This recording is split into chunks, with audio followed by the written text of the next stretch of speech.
JJ, you've reviewed a very important religious game. You're a very religious We're very person. religious.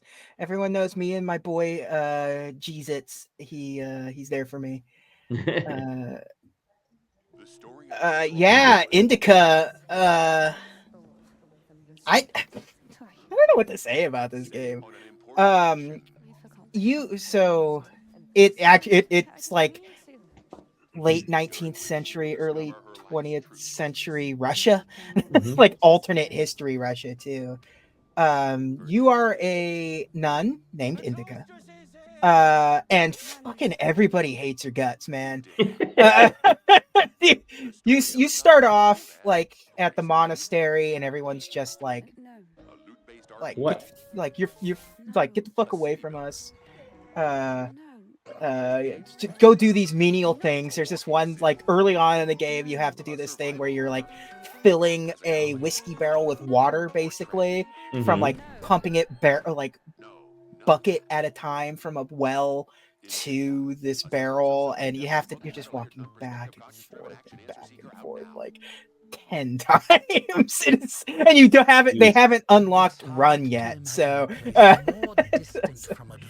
um but basically like people kind of don't like her for like, and they shouldn't. Mhm. She's off kilter. She the theme of this is throughout the game, Satan is talking to you the entire time. He's having an internal monologue in your head, and she's hallucinating things. Um, and at a point, they just kind of send her off on a mission to deliver a letter. That letter right there, actually. Uh, and so that sort of becomes the game. You're walking to deliver this letter, and you've come across I forget what his name is. Ilya is that guy that they showed with the gun and everything. He's a wounded soldier. He's got his arm has got gangrene. Hmm. Yeah, you're dealing with that. So it becomes sort of like a buddy walking sim for most of it, as you're like uh trying to like get him because he wants to um get a holy miracle to cure his arm, kind of thing. So like you Okay. just kind of come with him. You'll see there's an upgrade tree on there.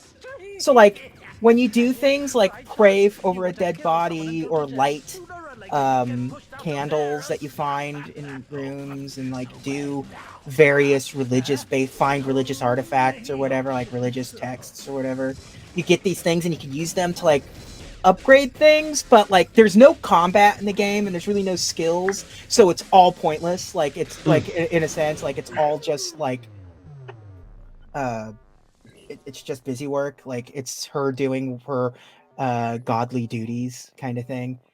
um this that's where things start to kind of like become wild, because you're constantly like when you're doing some of this stuff on this mission, she starts having thoughts of her own, and when she starts having those thoughts, Satan starts interacting with her. Like you start having like a deep conversation with Satan about like what makes something right and what makes something wrong. Like should she read the letter? And she's like, no, that's wrong. And Satan's like, well, what makes it wrong? Like, so why not just like not deliver the letter? And he was like, well, that's just as bad. It's like, well, what's the scale here? So like if you like if that's twice as bad, then not delivering 1,000 letters is equal to murdering one person. So a mailman loses a sack of letters, he should be hung. And like, you start having these like Satan is talking to you, and you're like having like, oh, the man makes a decent point. Like, um, and there becomes like there's certain puzzles. It happens a couple of times in the game where the voice of Satan gets to the where it turns red there for a second in the trailer. The voice of Satan becomes too loud and starts like demeaning you. So in order to do that, you have to hold down the prayer button to Hmm. normalize everything, to Hmm. silence the Satan in your head. Press X to But prayer. yeah, but you also have to like let that happen too, because it changes the room. So like there's a puzzle there. It's like you have to, like, to get across, you have to let Satan like berate you for a while, and then you go back into the prayer to normalize the room until you kind of get out of there. It has a lot to say about religion. It keeps going and going, man. It's this is an A24 movie turned video game. Like everything Wow. about it is movie. There's not really, like, the game is strictly walking and solving puzzles. There's no combat. You can die. There's like a fucked up dog that chases you at certain points in this game, man. And all of the flashbacks are done in like a different 2D game style. So like when you're learning about Indika's past, it does a different type of like indie 2D gameplay. Like sometimes it's a platformer, sometimes it's a Mega Man style game. At one point it's like a Frogger-esque game, or like a Super Sprint style game. Oh, so those are sort of related to her past. Yeah, everything that's one of those 2D games that you see on there is flashbacks learning about her past with her father. Okay. And it just like, it sort of loses steam in terms of like playing the game towards the end, because it's not much of a game, but like it kept me going. I wanted to know how this thing ended. It keeps getting progressively like weirder towards the end. Like you start looking at things and you're like, wait a minute, what the is that just like a giant fish? Inexplicably, but like, yeah. But it's a cool game. It really, like, there's not much to it, but the story is just like dope.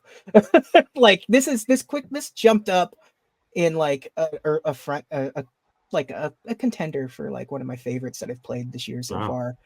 And everything that seems useless kind of has a purpose in the end, like, kind of thing. So and it really is just a woman struggling with who she is,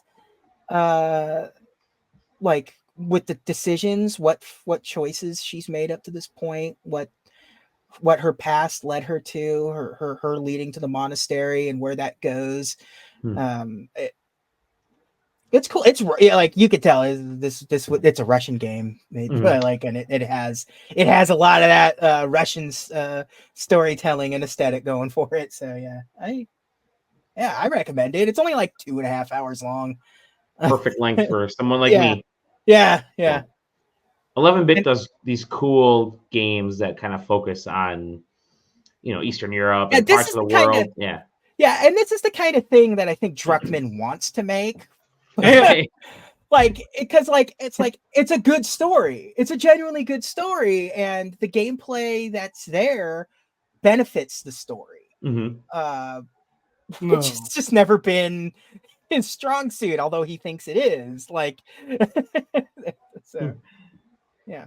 And it's surprisingly, for something that's so small, like, it looks really good. The animations are really cool. It's not like perfect. It feels stop motion at times. It's kind of cool. It's kind of cool. And that's not just performance on my end. I've made sure of that.